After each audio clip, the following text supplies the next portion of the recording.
Describing the wonderful creation of the peacock, the wonderful creation of birds. Allah has provided wonderful creations including the living, the lifeless, the stationary and the moving. He has established such clear proofs for His delicate creative power and great might that minds bend down to Him in acknowledgment thereof and in submission to Him, and arguments about His oneness strike our ears. He has created birds of various shapes, which live in the burrows of the earth, in the openings of high passes, and on mountain peaks. They have different kind of wings, and various characteristics. They are controlled by the rein of Allah's authority. They flutter with their wings in the expanse of the vast firmament in the open atmosphere. He brought them into existence from non-existence in strange external shapes, and composed them with joints and bones covered with flesh. He prevented some of them from flying easily in the sky because of their heavy bodies, and allowed them to use their wings only close to the ground. He has set them in different colors by His delicate might and exquisite creative power. Among them are those which are tinted with one hue, and there is no other hue except the one in which they have been dyed. There are others which are tinted with one color, and they have a neck ring of a different color than that with which they are tinted. About the peacock. The most amazing among them in its creation is the peacock, which Allah has created in the most symmetrical dimensions and arranged its hues in the best arrangement, with wings the ends of which are interweaved together and with a long tail. When it approaches its female, it spreads out its folded tail and raises it up so as to cast a shade over its head, as if it were the sail of a boat being pulled by the sailor. It feels proud of its colors and sways with its movements. It copulates like the cocks. It leaps on the female for cohabitation like lustful, energetic men at the time of fighting. I am telling you all this from observation, unlike he who narrates on the basis of a weak authority. For example, it is the belief of some people that it cohabits with the female by a tear which flows from its eyes. When it stops on the edges of the eyelids, the female swallows it and lays its eggs thereby, not through cohabitation by a male, other than by means of this flowing tear. Even if they say this, it will be no more amazing than what they say about the mutual feeding of the crows prior to cohabitation. You will imagine its feathers to be like sticks made of silver, and the wonderful circles and sun-shaped feathers growing there to be of pure gold, and pieces of green emerald. If you liken them to anything growing on land, you will say that it is a bouquet of flowers collected during every spring.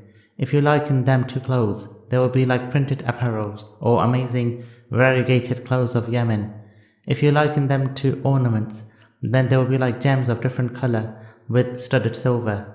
The peacock walks with vanity and pride, throwing open its tail and wings, laughing, admiring the handsomeness of its outfit and the hues of its necklace of gems.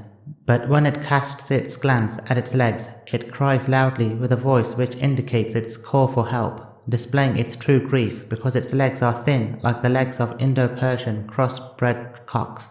At the end of its shin there is a thin thorn, and on the crown of its head there is a bunch of green variegated feathers.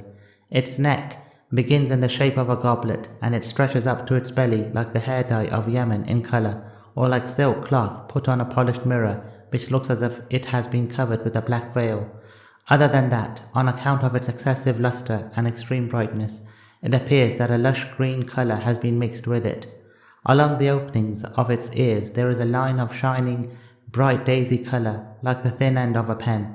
Whiteness shines on the black background. There is hardly a hue from which it has not taken a bit and improved it further by regular polish, luster, silken brightness, and brilliance. It is therefore like scattered blossoms which have not been seasoned by the rains of spring or the summer sun.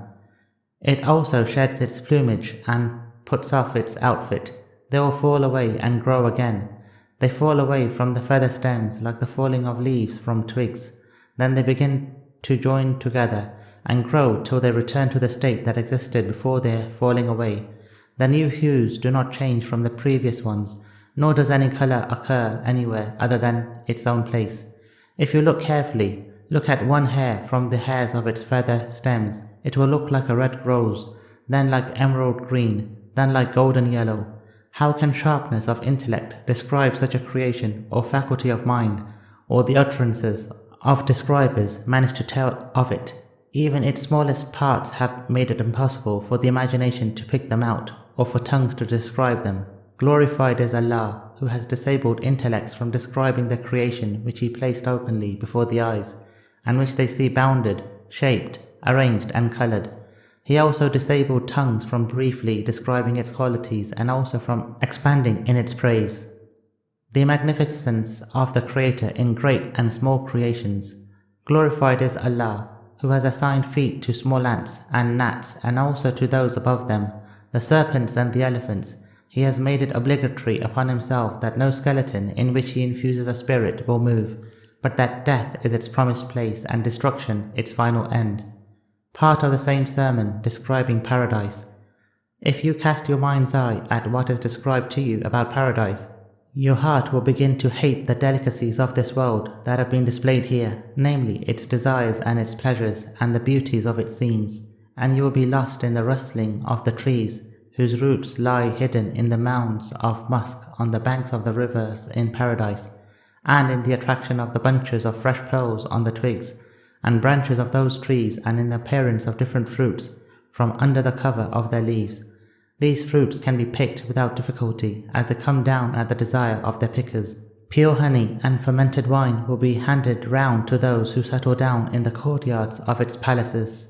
They are a people whom honor has always followed, till they were made to settle in the house of eternal abode, and they obtain rest from the movement of journeying. O listener, if you busy yourself in advancing towards these wonderful scenes which will rush towards you, then your heart will certainly die due to eagerness for them, and you will be prepared to seek the company of those in the graves. Straight away from my audience here, and hasten towards them.